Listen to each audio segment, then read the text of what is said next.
Circadian rhythm. Circadian rhythm is any biological process that displays an endogenous and entrainable oscillation of about 24 hours. That is, the term circadian rhythm relates to biological variations or rhythm with a frequency of one cycle in about 24 hours. The word circadian comes from the Latin word circa, meaning about, and dis, meaning day. The term circadian rhythm was coined by Dr. Franz Holberg in the 1950s.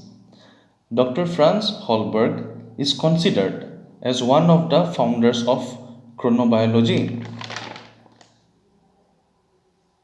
The rhythms are driven by a circadian clock. Circadian rhythms are attributable to internal biological clock called suprachiasmatic nucleus situated in the hypothalamus. As you can see, this portion, this is the suprachiasmatic nucleus. Rhythmic fluctuations in the body include feeding, drinking, locomotor activity, endocrine or hormonal functions, change of body temperature, sleep wake cycle, and most importantly, secretion of melatonin.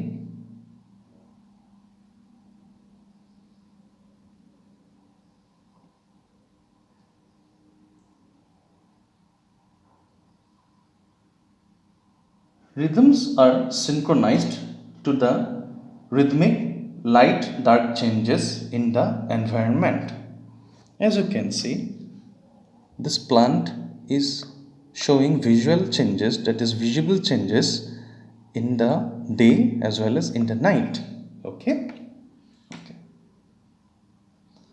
Zigzibers.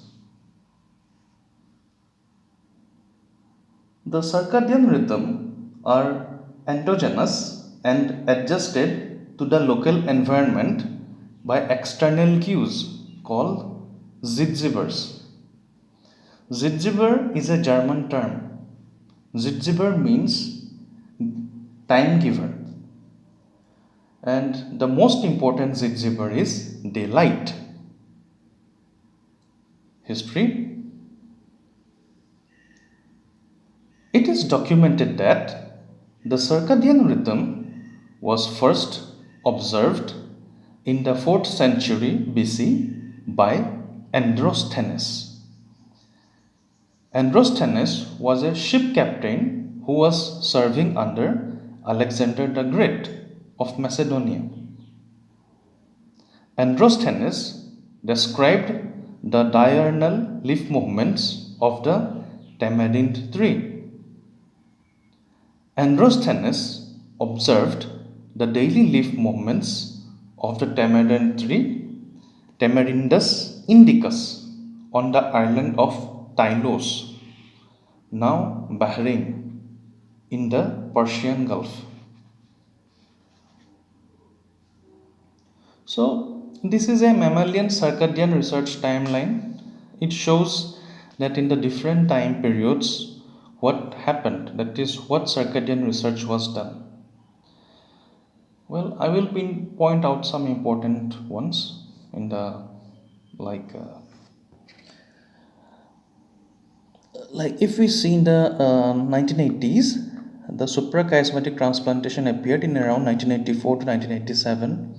In 1988, the naturally occurring tau mutation gene was discovered, and again in this one at 1994, identification of mouse clock mutant gene was discovered. Okay, then 1997, cloning of first clock genes. These things were present. Okay. Now some important points. Ron Konopka and Seymour Benzer identified the first clock mutant in Drosophila fly in 1971, and they called it period gene, the first discovered genetic determinant of behavioral rhythmicity. Period gene or PER gene was isolated in 1984 by two teams of researchers, Dr. Konopka, Dr. Jeffrey Hall, Dr. Michael Rosbash, and their team showed that PER locus is the center of the circadian rhythm and that loss of PER stops circadian activity. At the same time, Dr. Michael Warren Young's team reported similar effects of period gene and that the gene covers 7.1 kilobase interval on the X chromosome and encodes a 4.5 kilobyte poly A and RNA. Dr. Joseph Takahashi discovered the first mammalian circadian clock mutation using mice in 1994. Now, different biological rhythm patterns. We know that circadian rhythm gives us a rhythm of about 24 hours. Now, there are different biological rhythms also apart from circadian rhythm. They are diurnal rhythm. The rhythm lasts exactly a day. Ultradian rhythm, less than 24 hours. It may be seconds, minutes, or even hours. For example, say pulse rates, beating of heartbeat, these things. Infradian rhythm, more than 24 hours, such as menstrual cycle or estrus cycle. Circadian rhythm, a year. Free running rhythm, now a 24-hour rhythm which shows no relationship to light or darkness is called a free running rhythm. When a free running rhythm gets synchronized with light or darkness, it is said to get entrained. Now, that is criteria for a rhythm to be called as circadian rhythm. Okay. To be called circadian rhythm, a biological rhythm must meet four general criteria. They are number one, that is, firstly, the rhythm must repeat once a day. Secondly, the rhythm persists in the absence of external cues, that is, the rhythms are endogenous. Thirdly, the rhythm can be adjusted to match the local time, that is, the rhythms are entrainable. That is, synchronous to the day night light cycle in the environment, the rhythm has to be. And lastly, the rhythm maintains circadian periodicity over a range of physiological temperatures. That is, the rhythms exhibit temperature compensation. Now, mechanism of action. Supracervical ganglion receives information about the light-dark cycle via a special neuronal pathway, retinohypothalamic fiber and lateral geniculate nerve. Efferents from superior cervical ganglion initiates neural and humoral signals. Hypothalamus is responsible for circadian fluctuations of melatonin secretion. Okay. Now it depends on the presence or absence of light. That is the presence or absence of light, and there is a certain pathway through which the signals ultimately reach the pineal gland. Now, when there is no light, that is in the time of night, the melatonin secretion appears. That is, can you see in the dark, the melatonin secretion peaks. But when light is there, then melatonin secretion is at its minimum, or it is like very much less. Okay, this can you see at the topmost at the dark. Now, the neural pathway involves these retinohypothalamic fibers involved in light dark cycle synapse in the suprachiasmatic nucleus of the hypothalamus. Can you see?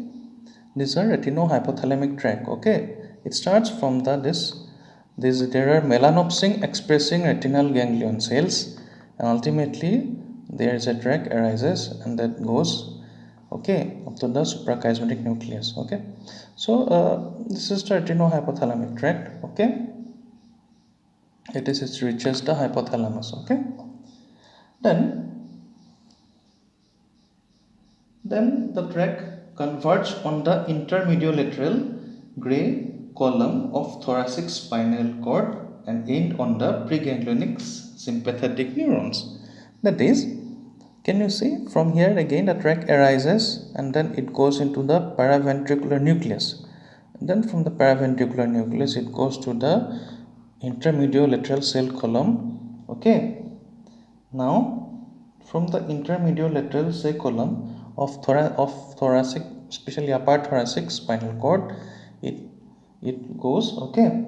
There are some preganglionic fibers arise. Okay, from the spinal cord and it reaches the superior cervical ganglion. Okay, now from the superior cervical ganglion the postganglionic fibers arise and they ultimately reach the pineal gland. Okay, this postganglionic neurons from the superior cervical ganglion that projects to the pineal gland are called as nervi coronari. Okay, nervi coronari.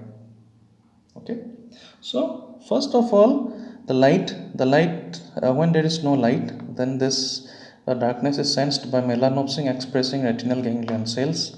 They send stimulus accordingly through the retinohypothalamic tract. It reaches the suprachiasmatic nucleus.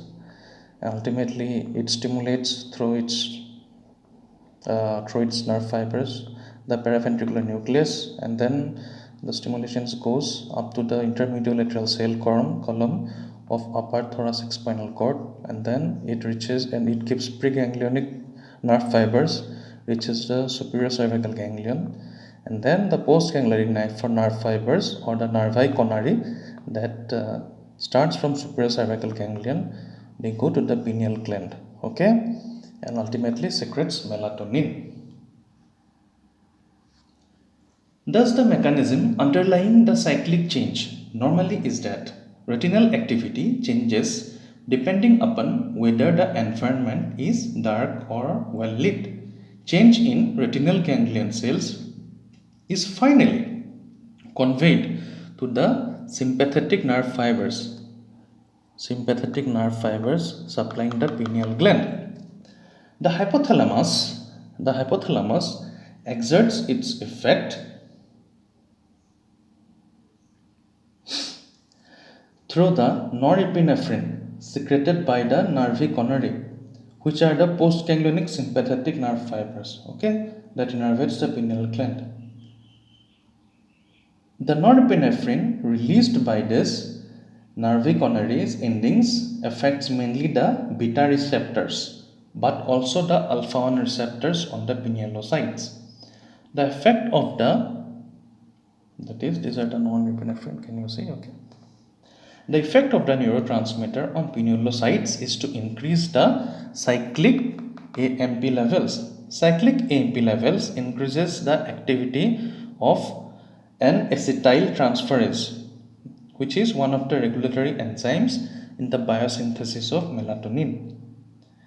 Also, the density of beta receptors on pinealocytes is increased at night. Thus, melatonin synthesis occurs and circadian rhythm is maintained. Now, about the molecular basis.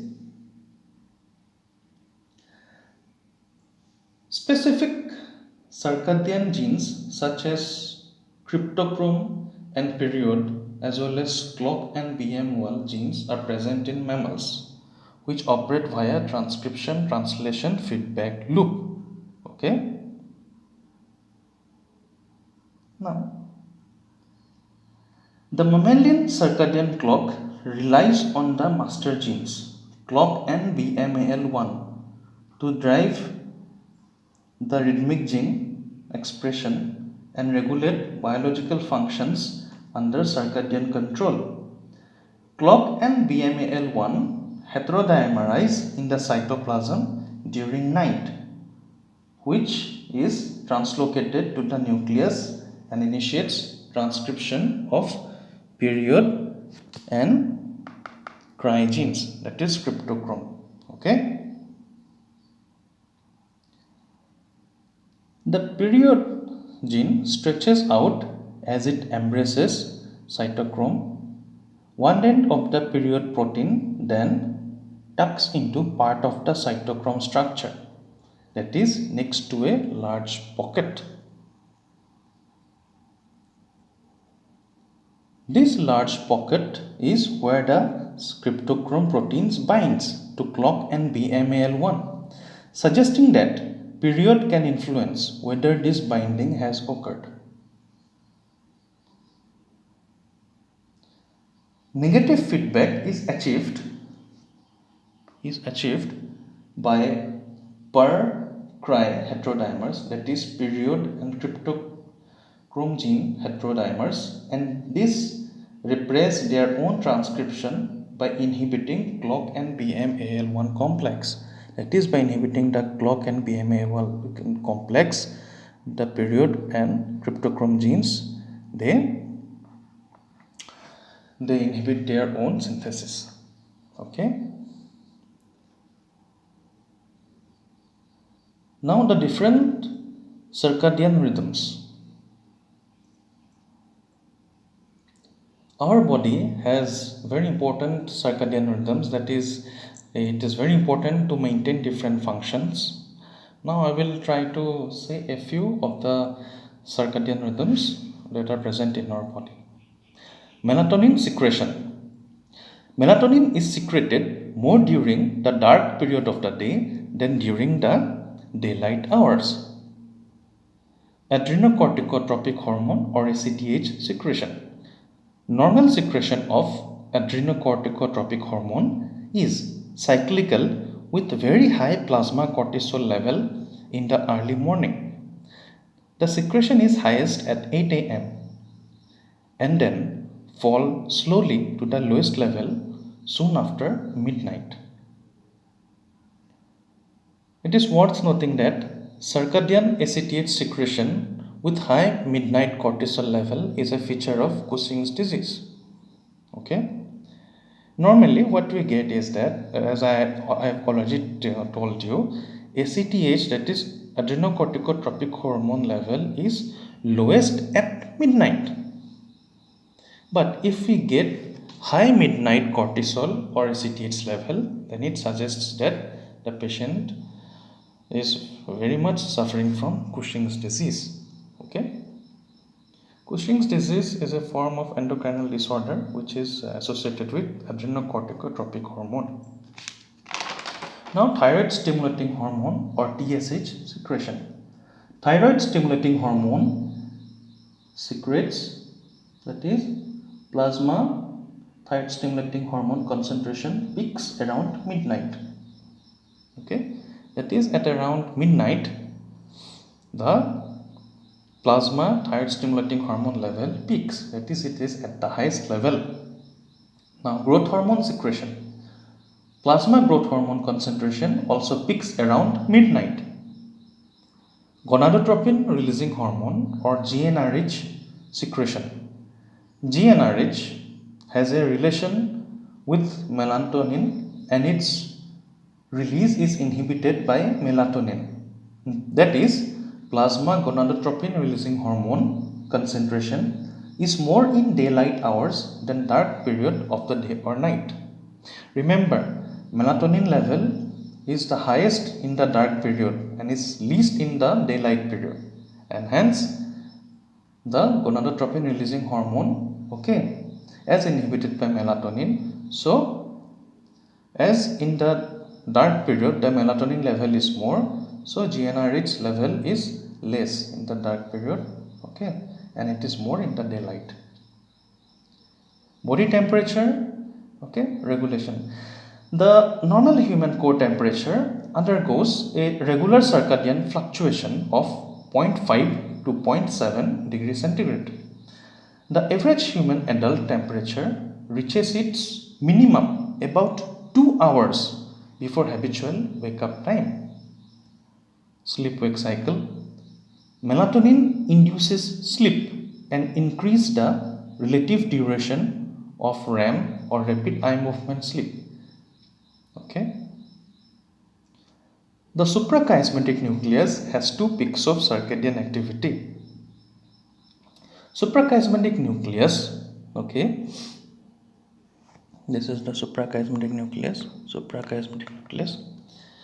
That is the suprachiasmatic nucleus when exposed to bright light can either advance, delay, or have no effect on the sleep-wake cycle in human beings, depending on the time of the day it is experienced. Now, gastric acid secretion. Gastric acid secretion peaks around midnight. Okay, and gastric acid secretion is lowest around 7 a.m. in the morning. Circadian rhythm during pregnancy. Now research has been done on circadian rhythm, and a few research says some circadian rhythm changes in pregnancy. Early pregnancy shifts body clock by a few hours, as some researchers document. Women and mice both shift their daily schedules earlier by up to a few hours during their first trimester of their pregnancy, as some researchers say. Research say that it is more than that of a wearing workload that can cause a childbearing mother to alter her schedule because of how early in a pregnancy the clock shift occurs. So there is something about the daily timing system that changes early in pregnancy, probably due to the hormones that are associated with pregnancy. Now, circadian rhythm during fetal life. Circadian rhythm during fetal life are regulated by maternal circadian rhythms. Circadian changes can be detected 2 to 3 days before birth, and suprachiasmatic nuclei from the fetuses of this age display spontaneous rhythmicity in vitro. Maternal regulation of fetal circadian rhythm may be mediated by circulating melatonin or by cyclic changes in the food intake of the mother. Circadian rhythm in space. The circadian rhythms investigation in space by space agencies such as NASA and others examines whether long-term space flight throws off circadian rhythm in astronauts and the role of factors such as irregular light and dark cycles, microgravity induced changes in body composition, and reduced physical activity. The body's core temperature fluctuates during the day in accordance with its circadian rhythm, and measuring those changes can show when a person's body clock is out of whack. Look at these sensors, okay? It is in the at the front of the forehead in this astronaut, okay? Now, this was the sensors, okay? Investigators are using a non-invasive sensor, this one, on the forehead to track core body temperature of several different astronauts before flight, several times during their space mission, and also post-flight. Physiological significance of circadian rhythm. It has been speculated that the rhythm, that is the circadian rhythm, helps anticipate physiological deficits. Now, a few of the physiological significance are as follows. 24 hours feeding rhythm induces a certain compulsion a certain mechanical periodicity in the act of eating. The animal does not instead wait for a caloric deficit to signal the need for food. Also, the circadian rhythm enables the homeostatic mechanism to be utilized immediately and automatically. For example, there is a rhythm in the urinary excretion of adrenocorticotropic hormone. The circadian rhythm have effects on the body's resistance to various drugs. For example, difference in the sensitivity of dose of a potentially lethal drug depends markedly on the time the drug is given. Applied aspects.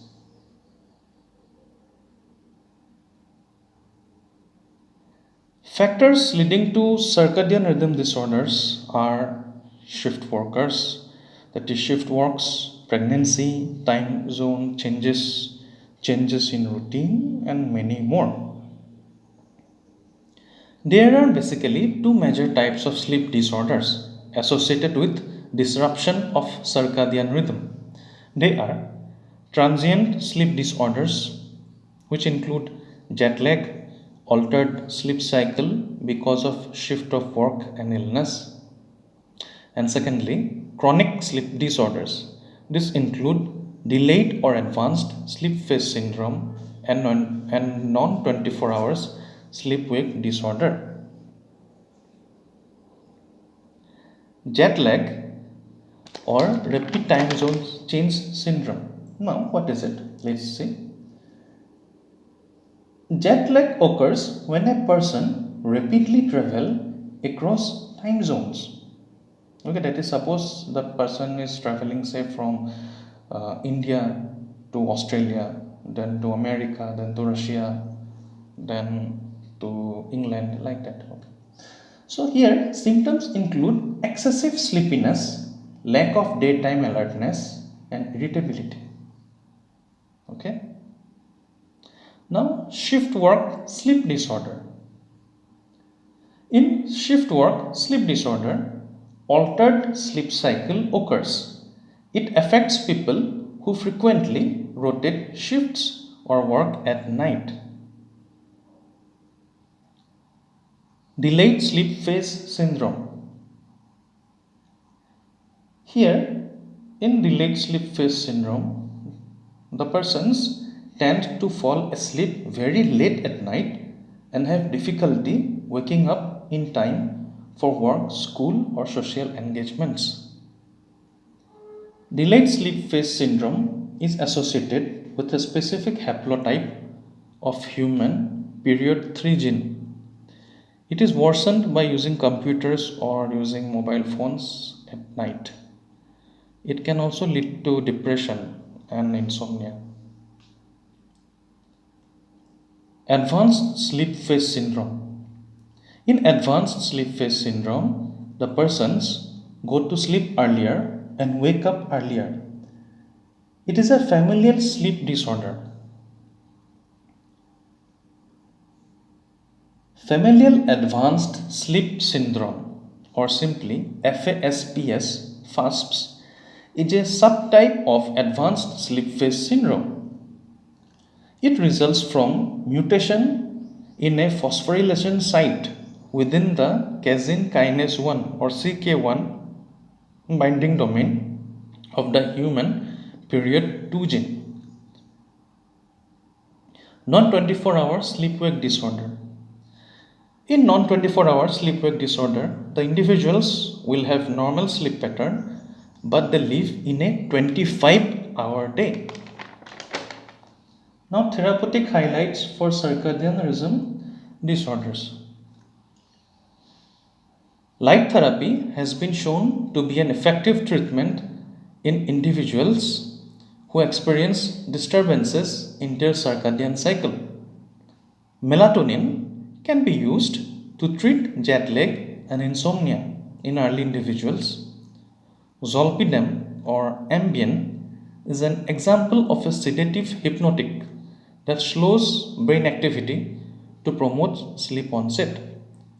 In addition to treating sleepiness in narcolepsy, modafinil has also been used successfully in the treatment of daytime sleepiness due to shift work and possibly to treat the late sleep order syndrome. Ramelteon is a MT1 and MT2 melatonin receptor agonist that is far more effective than melatonin in treating insomnia. Also, these are some treatment options for non-24-hour sleep-wake disorder. We will not go into details or else we will deviate from the topic. We may discuss it some other time, okay? Okay. Now, Nobel Prize in Physiology or Medicine 2017. Dr. Jeffrey Honor Hall. Okay. So, Dr. Jeffrey Connor Hall, who was born on May 3rd in 1945, is a American genetist and chronobiologist. Dr. Hall is a professor emeritus of biology at Brandeis University and currently resides in Cambridge, Maine. Dr. Michael Morris Rosbash. Dr. Michael Morris Rosbash was born on March 7th in 1949. He is an American genetist and chronobiologist. Dr. Rosbash is a professor at Brandeis University and investigator at the Howard Hughes Medical Institute. Dr. Michael Morris Rosbach's research group cloned the Drosophila or fruit fly period gene in 1984 and proposed the transcription translation negative loop for circadian rhythms in 1990. In 1998, they discovered the cycle gene, clock gene, and cryptochrome heteroreceptor in Drosophila by using forward genetics. Dr. Michael Warren Young.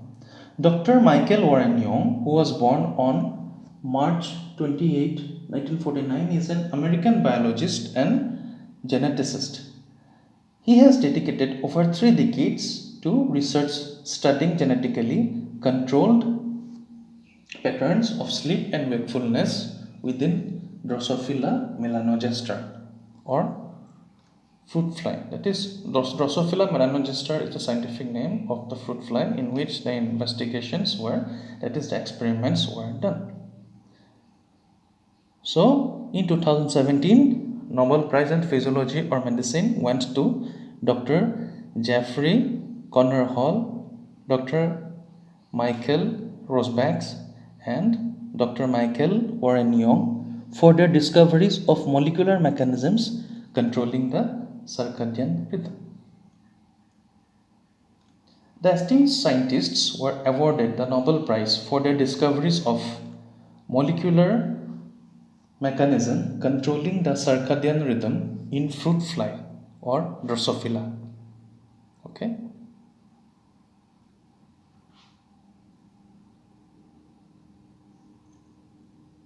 Thank you, respected sirs, and everyone who has contributed in circadian rhythm. Thank you so much. Sleep, baby, sleep. Thy fathers watching the ship, thy mothers shaking the dreamland tree, and down drops a little dream for thee. These famous lines were said by Elizabeth Prentice.